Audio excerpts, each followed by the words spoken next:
Hi guys, welcome back to this week's Bible study. Hope that you are doing well. If this is the first time clicking one of these videos, please remember to like, share, and subscribe. If you've been here before, welcome back. Alright, we're going to be jumping into the 3 steps that you need to take if you want to get rid of those bad habits. Now, it's not going to be easy. Sometimes we're going to mess up, and that's okay. We just need to stay focused and keep at it. Now, step 1, we need to stop justifying the bad habits. For some reason, every time we fall into temptation, every time we're this close to going back into our habits and going on to the cycle, we start to justify it in our minds. Even though we know that it's the wrong thing to do, we're justifying it in our minds. We're saying, oh, well, at least it's not that bad. You know, it's not that deep. I'm not doing it as much as I used to do it. All of these justifications. But this is the move of the adversary. He knows if we can justify it in our minds and make ourselves feel somehow better and keep doing what we're doing, that he can keep us in this cycle and he can keep his hold over our lives because he can see what it is doing to us. Now, the aim as Christians is to be the same people that we are in public that we are in private. Now, people look at us and they see us as Christians and they're like, oh yeah, you know, that's a good Christian girl or Christian boy, but we need to be the same people in private because God can see us in private, and that's what matters. It's not so much what men can see, but God, it's what God can see, because he can see what we do in private. He can see into our hearts. He can see into our minds and our spirit. And if we keep in these bad habits, it's damaging all the parts of us that matter. It's damaging the us, the inner us, and the relationship that we're trying to build with God. So that is why we need to stop the justification. And that also leads us into step 2, we need to realize what it is that these habits are doing to our relationship with Christ. What is it doing to our lives and our journey, and what it's hindering us. It's hindering our elevation. It's hindering our progress. It's hindering our growth. It's keeping us in this one place when God is trying to move us to somewhere else.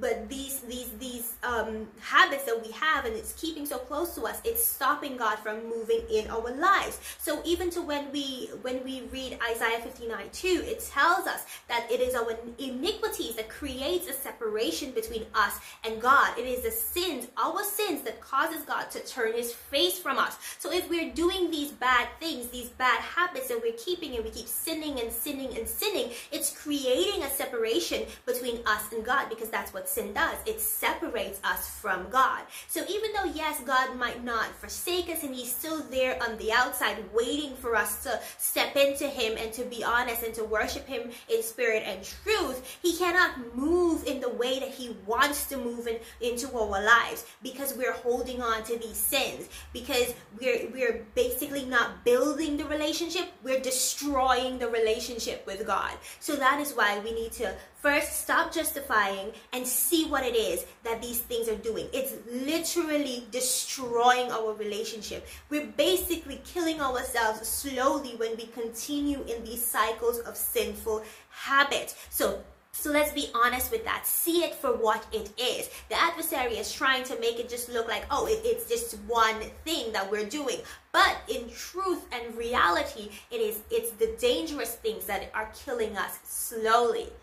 Number 3, we need to fast and pray like we've never fasted and prayed before. Now, as a younger Christian growing up, the idea of fasting, I understood that it was really important. But how to do it, to understand how to really do it, it just felt really strange to me. It wasn't quite recently when I committed myself. Even though I tried to fast and before I fast and prayed, I never quite understood how to do it in the correct manner. So before you fast and pray, you need to do your research and really understand what it means to fast and pray. Now, I'm not trying to make this video very long, so I'm just going to give you a few pointers in how to go about it. Now, when you fast and pray, it's not just about, depriving yourself of food or certain types of food and so on. It is having a complete experience. It's submerging yourself in the spirit. You're cutting yourself off of every little thing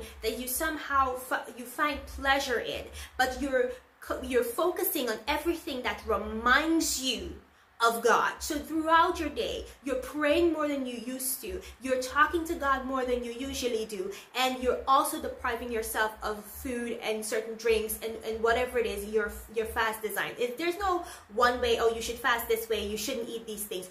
You have to submerge yourself in the Spirit, talk to God, and see what it is the fast that suits you for that period and what it is that you're trying to achieve. Some people do for 3 days, some people do 7, 21 days, that's the Daniel fast, and all these different types of fasts. So before you go into it, just don't wake up one morning and decide, you know, I'm going to fast. No, do your research, see the different types of fasts, pray and see what it is that suits you and that period in your life, and then you go about it. But remember, commit to it.